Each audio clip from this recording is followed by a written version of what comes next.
Can sex affect or change your brain?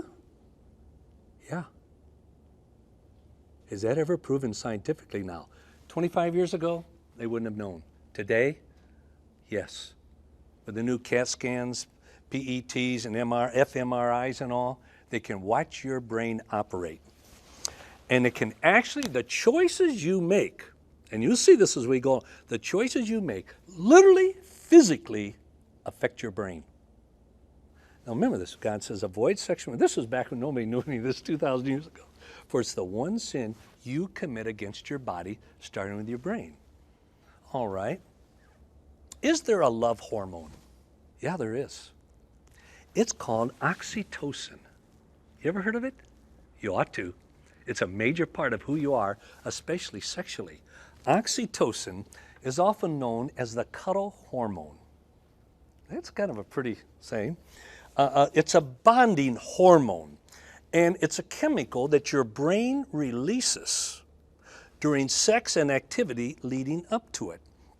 And what it does, this chemical when it's released produces caring, trust, and deep affection, especially on the part of the woman for the man, no matter who the man is.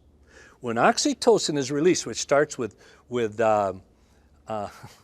people used to call it petting, that's what you do at a petting zoo. But when you start physically caressing someone, this oxytocin will start to be released. And when it does, then that chemical starts to create a bond, an attachment to that other person, physically starting in the brain. That's why it's often called the bonding chemical. And recently on the TV movie House, it's about the medical doctor, and he wanted to continue this sexual relationship with this woman. So he took in a cup of coffee and knew she had a cup there. He sat down his, and when he left, he picked up hers and walked out. One of the other doctors saw him walk down and said, "House, what are you trying to do? What'd you put in there?" And he said, "This just the other night." He said, "Oxytocin." No, see? Why? Because it's the love hormone, the cuddle. And the more he had a relationship with her, the more she would be attached to him physically, chemically, in the brain.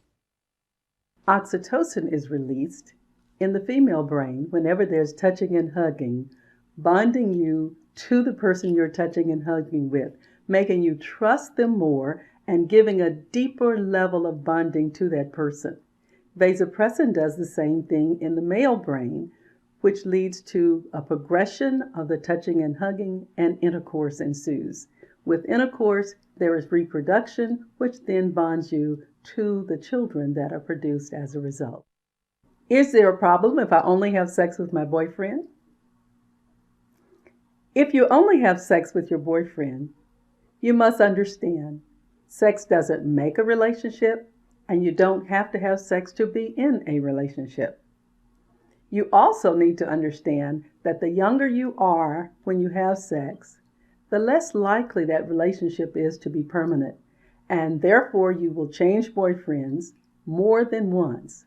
And the more people you have relationships with, the more you are exposing yourself to the possibility of sexually transmitted diseases, to pregnancy, and even to difficulty forming healthy relationships in the future.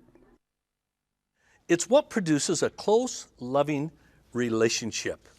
And as the relationship progresses, there's more oxytocin released, and it literally strengthens the relationship. And what they have found, that a couple who's been married a good number of years, the oxytocin is released is so much more than any kind of relationship a single person has. Because it takes a while to build that up into that really binding, connecting relationship physically, chemically. Remember when I said one of the reasons God created sex was a unity factor? Part of that is built right into our minds. To take that spiritual emotion and make it into one, in attachment and bonding to another person.